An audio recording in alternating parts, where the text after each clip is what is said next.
আমার মনে পড়ছে সেই দিনটা,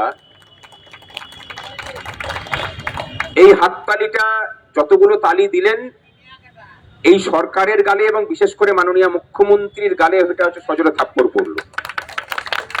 যে রাজ্যে কর্মচারীদেরকে তাদের মৌলিক অধিকারের জন্য 1000 দিন ধরে ধর্ণা দিতে হয়, সেই রাজ্যে সাধারণ মানুষের অধিকারটা প্রায় 13 বছর পরে ওই কামদুনির মেয়েটার এই রাজ্য সরকারের হাত ধরে মানে ধর্ষকদের খালাস হয়ে যাওয়ার মতো করে ন্যায় বিচার পাওয়ার সামিল।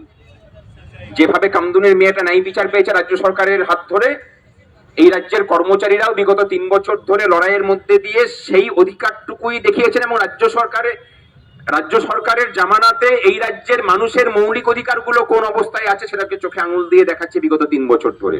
আগামী 22 তারিখ আমাদের 1000 দিন পূর্ণ হচ্ছে।